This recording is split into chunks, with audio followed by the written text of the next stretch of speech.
Hello, everyone. It's Charlene Lee, and today I'm going to be talking about a continuation of what I talked about last week, which is how do you drive breakthrough innovation in your organization? And so, one of the things that we did last year was to publish a report called the Breakthrough Brigade. And this is, again, a report that we put out at PA Consulting. I'll put a link to the actual report in the comments here so you can all see them. But just have to type it in, put it in so you all can see it. Gotta love StreamYard. All right, so you can find the report at the link that I've shared. And one of the things that you can see also is that one of the ways to actually do breakthrough innovation is to really differentiate it from the incremental innovation that you have. And our research found that only 23% of organizations were finding any significant issues on the idea on the the Breakthrough Brigade innovations were only happening in about 23% of the organizations we were surveying. And this was a global survey too that we had. So one of the ways that we think about breakthrough innovation is, why is it so difficult? Why is it so difficult for organizations to do this? And what we went through last week were there were lots of challenges around generating the ideas, actually bring those ideas into an experiment and developing it, and then finally also bring it to market and scaling it. So these are the three major gaps. What I'm going to talk about today is something a little bit different, and that is what to do about this. How do you actually drive breakthrough innovation? And I'm going to go through these 5 ideas. Let me make this a little bigger so that you can see it. These are the 5 ideas: dare to be a breakthrough leader, invest in experimentation, ready your rebels, and build an innovation engine. And finally, one of my favorites, nail the idea and scale the idea. So I would love for you all today to just share a couple things. First of all, share where you're coming from. Always interested in hearing where people are coming from today. It's a very global audience that watches this. But also, how are you driving innovation in your organization? What are you finding is helpful? What works? Please share whatever you can without disclosing company secrets. But please share, what are the ways that you have found to drive breakthrough innovation, not just regular innovation, but breakthrough innovation? So we have Career Info today joining today. Ahmed, great to see you. Ananji, Johnny, thank you so much for joining. And Russell also for joining today. So just again, just a few people who are just shouting out in the comments, but please share that you're here and also what you are finding in terms of innovation. So I'm going to put the link again to the report. You can find it here. I'm going to go through each of those 5 actions and talk about each one in particular. So the first one is dare to be a breakthrough growth leader. And what I mean by that is oftentimes leaders are just not in that breakthrough mindset. They're all about being conservative, managing the status quo, and they're not really leaders. They're managers of the status quo rather than leaders seeking to create change and growth. So 32% of people surveyed, a business leaders surveyed, said that leaders lacked the vision and passion needed to make breakthrough innovation happen. And a fifth said that leadership commitment and vision was actually a barrier to developing breakthrough innovations. So leadership is such an essential part of driving breakthrough innovation because it requires that we leave business as usual behind and move into a place where we are comfortable having experiments, that we know that the leadership at the very top of the organization is supportive of doing these new crazy ideas that you may be thinking of. And the key thing here is for leaders to think about, well, my job is to make sure the company stays stable, that we meet our goals, that things will go wrong, and then go, it's somebody else's job to drive innovation, or we'll do it once we get through this crisis, or we'll do it once we hit certain goals. We'll put it off, this whole idea of thinking about the future, and it was just not the right time. Well, it's never the right time. And who else is going to do it if you're not going to do it? This is the question I ask executives all the time. You keep saying someone else's job. It's somebody else's job to do the innovation. Well, if you keep passing that on to somebody else and you're at the top of the organization, who else is there? Your board, the people at the front lines, your strategy team. they're the ones who can support it, but it really needs to come from you. So I'll give you an example. We worked with a company called Holland and Barrett, a health food retailer. And one of the things they wanted to do was to deliver personalized supplements to customers. So they usually have the supplements coming from manufacturers, and there was a retailer selling them directly to customers. But they wanted to provide more personalized approaches so that if you wanted to have all of these things together, we'll bundle them together and send them to you directly to you. So you don't have to think about it. This required a whole different way of thinking about their business, moving out of the mindset of being just a retailer with storefronts or even online storefronts, and actually becoming a manufacturer of things, working with the supply chain. So they're working with the manufacturers, developing another stage of value creation in the middle, and then serving their customers. Because they understood what their customers really wanted, and they could bundle these things together. They needed to develop new capabilities in digital marketing. And the key thing here is that the leadership said, we see this opportunity. We have no capabilities in this space, but we think we can develop it. It's not something so out of the realm that we don't see it's possible, but we clearly do not have these capabilities internally today. So this was really important because as a leadership team, they started looking at what was possible, what was needed for their customers. Again, as I like to say, we're daring to be a breakthrough growth leader. So a couple actions to take to do this. First of all, have an experimental mindset. Think about what's possible versus saying, well, we can't do that because we don't have the capabilities and skills. Instead, say, what if we could do this? Imagine the possibility and then figure out how are we going to get those capabilities in-house, either through hiring or through contracting, working with various firms to make this happen. Looking outside of your business as usual to what's really possible. And then what's really important is that you can't have everything out there possible. It's important as a leader to also set what are the boundaries of what is possible. How far can people go? How far can the organization go before this has gone too far? So, scrapping the retail business would not have been an option for Holland and Barrett. But looking at different ways of serving their customers within certain parameters and guardrails gives people a lot of freedom. So instead of having to say, we can't move out of where we are today, what are the possibilities? How far can we go? And be really clear about defining that.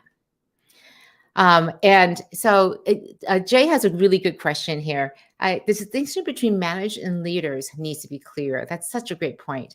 I define leadership and leaders, true leaders, as people who create change.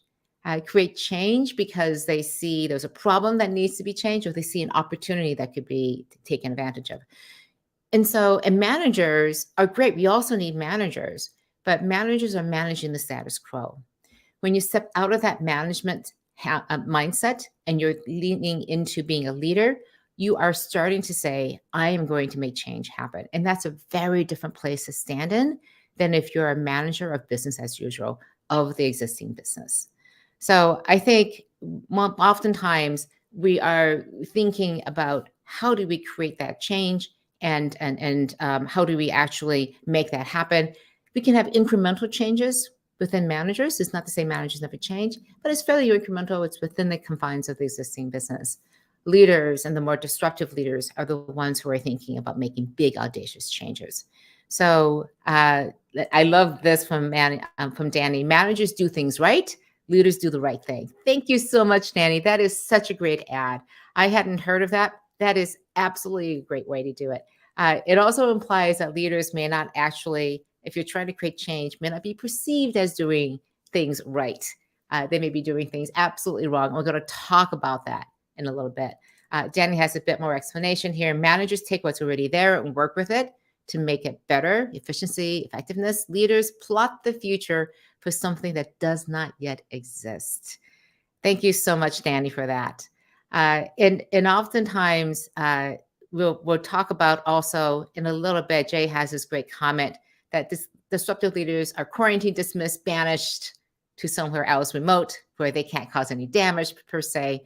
They're isolated in a way. We'll talk about that when we talk about readying your rebels. All right.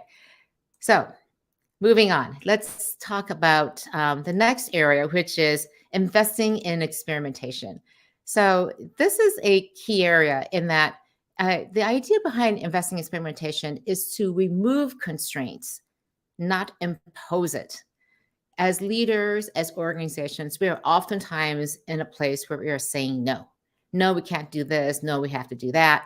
Redirecting people, making sure people are aligned, making sure everyone's heading in the same direction.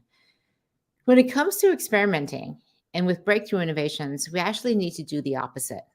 Well, we need to set those guardrails and define what's the limit.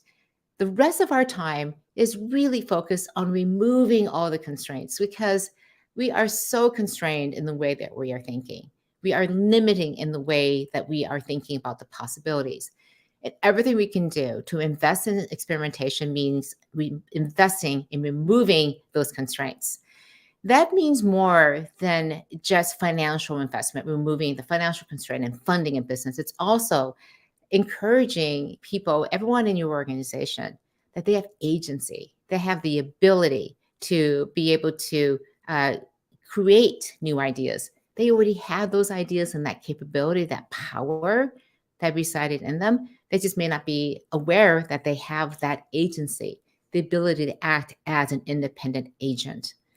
And it also requires that we have a psychological safety, that we think and are able to bring forward these new ideas, that we're not going to get shot down the minute we have these ideas. So this is the very key thing about investing in experimentation is our role as leaders in being comfortable with failure.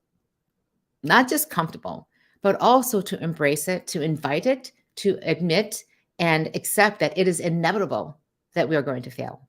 And so this is a really tough thing to do because if we don't set up that foundation for experimentation, that experimentation means by definition things are not going to work, then we are not going to be able to drive the breakthrough innovation. I'll give an example. Pret a Manger, they're a fast, quick serve restaurant, I guess, and they're very well known for their great coffee. And all over New York, definitely all over London where they started. And at the beginning of the pandemic, we started working with them to say, how do we actually drive more traffic? How do we actually think about serving your customers better? And one of the ideas was to create a coffee subscription. Again, they had over 400 stores in the UK, and the coffee subscription would potentially drive more people to come in.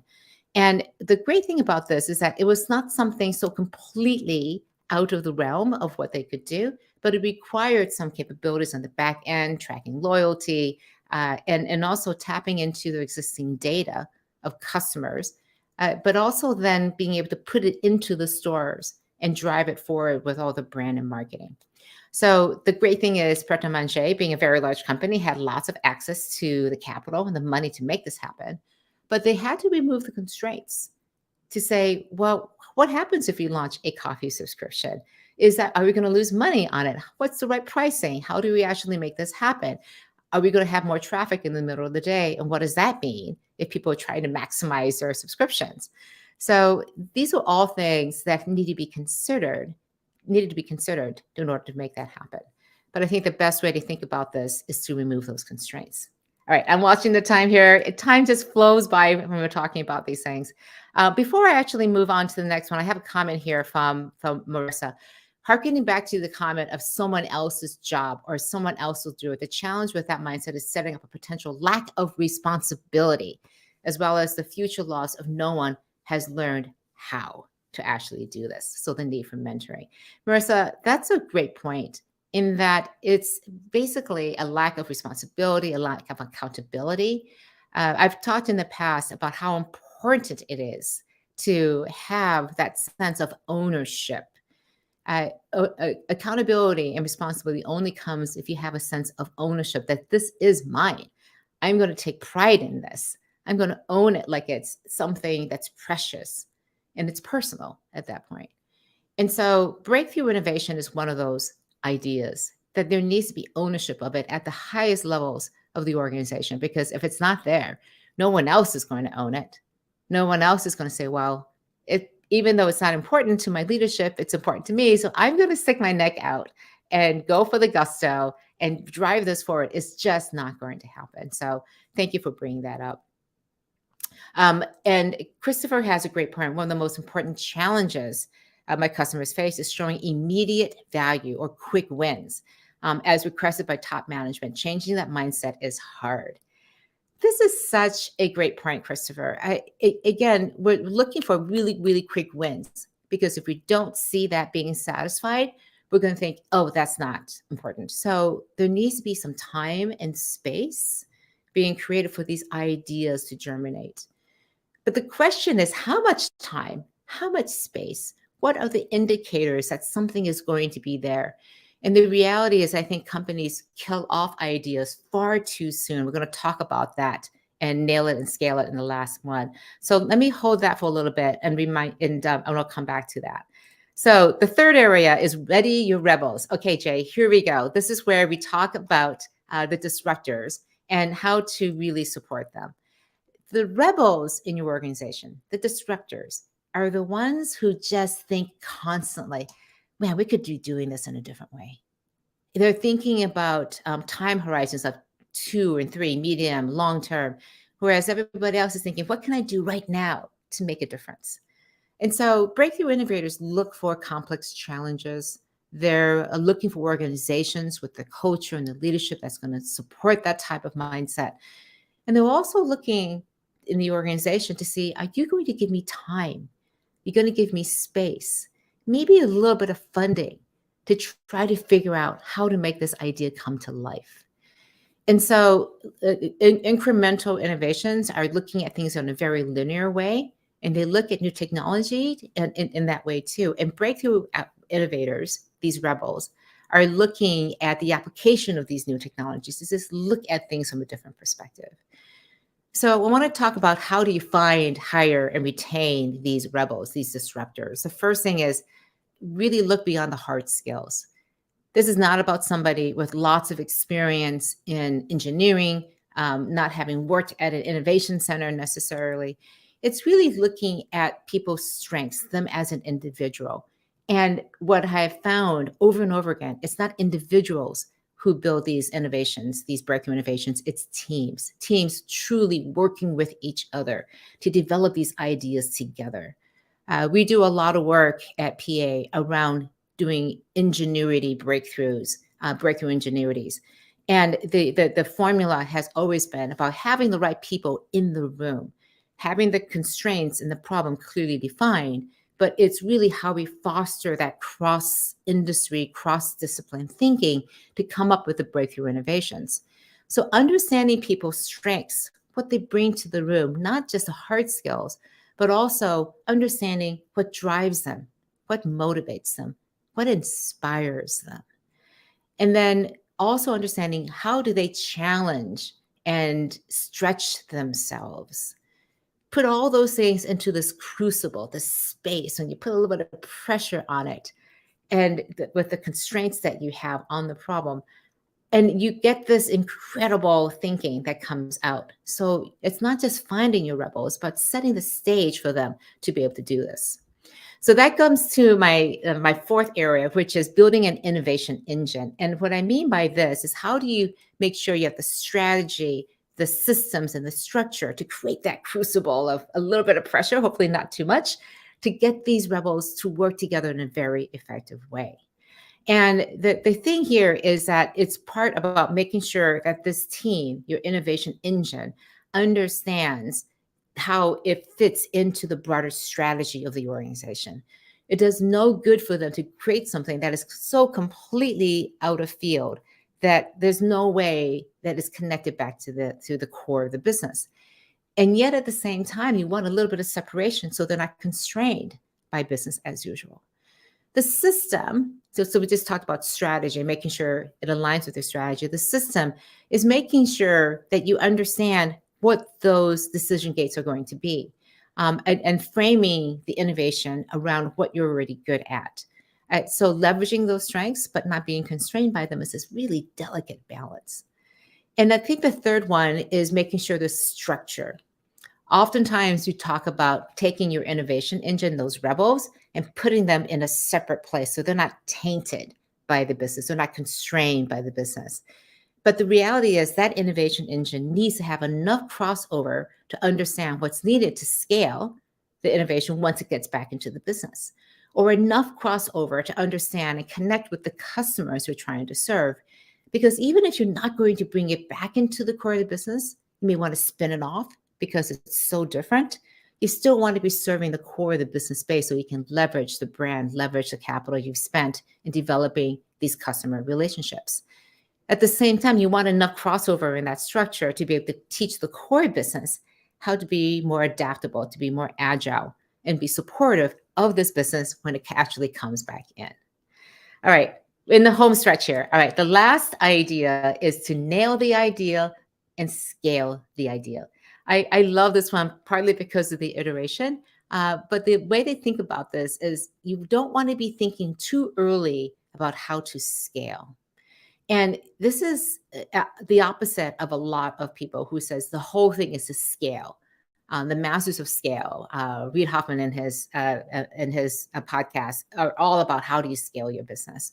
But even he will say one of the first things you want to do, get your minimally viable product out there and optimize it and really make sure it's the right thing before you start scaling. Scaling too soon can really mean that you're taking it to market before you've really understood how it's going to serve the market. So give it some time and nail the idea. I'll give a quick example. Airbnb back in 2009 was on the cusp of going out of business. They were not seeing enough revenues.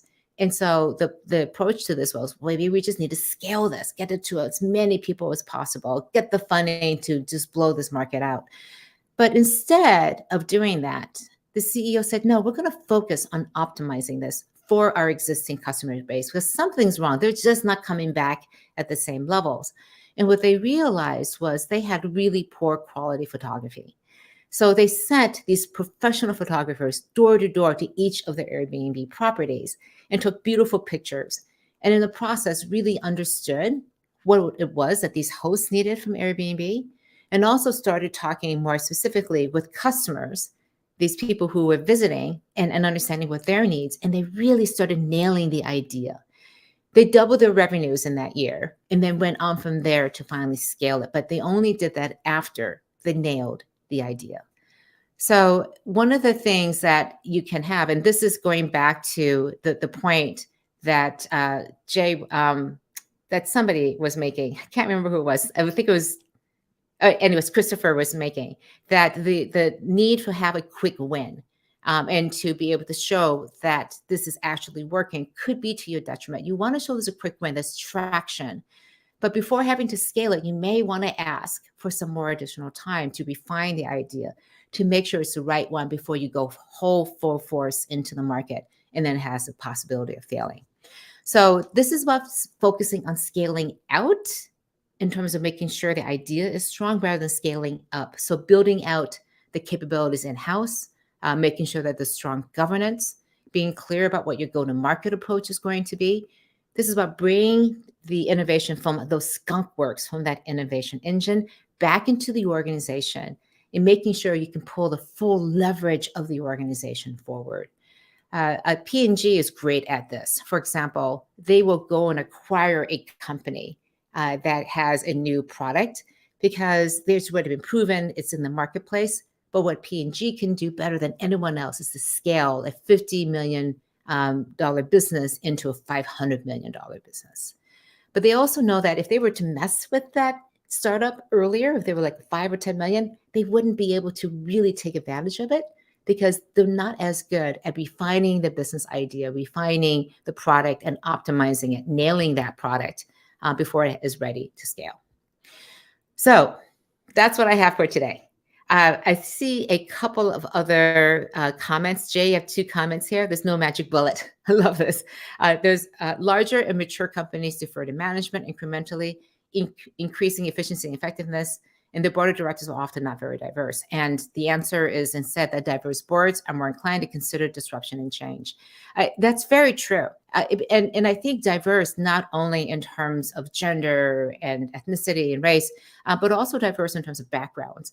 And again, gender and race, just by nature, will bring people together with very different backgrounds.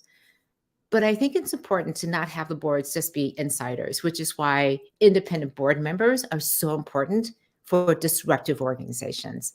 You need people who are going to say to the existing leadership, the executive team, other board members, like, you're not thinking big enough here. You need to think bigger. And by clearing it at that level of the board of directors in terms of leadership and supportive leadership, it's absolutely essential. I've never seen it actually work where these things actually happen if you don't have that top support at the CEO, C-suite, and also the board level. So that's what I have for today. CB, great to see you. Thank you so much for joining. Really great to see you here. I'm glad you're enjoying this content too as well. And let's see, Danny has this great comment. Inclusion is the real key. Diversity, particularly cognitive diversity, is the output of inclusion, not its starting point. That's a great point, Danny. Again, we think of including lots of different areas and different backgrounds, not only at the executive level and board level, but across the entire organization. So people thinking about things in different ways, thinking about change and the possibilities. And I oftentimes talk about inclusion and also belonging. I talked earlier in this live stream about the importance of psychological safety. That only comes when you have a strong sense of belonging, that I am part of this tribe. And if I were to make a mistake, suggest something that didn't work, my tribe will still love me and I will still be part. I won't be kicked out of the tribe. Because that's the thing we fear more than anything else, that we're going to be excluded. We're not going to be part of the team anymore if we make a mistake. And so belonging, inclusion, all of these ideas that lead to these great ideas coming together is what really is the driver of innovation. And CV, I'm just going to close with your great comment. It's all about courage. And that's where we started with today, is to dare to be a breakthrough growth leader. Doing that requires so much courage. It is about stepping out of the status quo and leaving behind business as usual and thinking about what is the real possibilities of what you could have. All right, that's what I have for you today. I'm going to be talking next week about a new topic, which is how to grow your way out of an economic downturn. It is all over the place, folks. I mean, we have been in this sort of place now where we're just holding on tight, hoping that things don't get worse, hoping that things get better. Can we survive over the next few months until things turn around? Are things going to go down? There's so much going on that I do want to take a time to just look at some of those ideas, some of the examples that have been recently come to my attention. And I just thought it might be a good time at this point. We're into the second month now of 2023.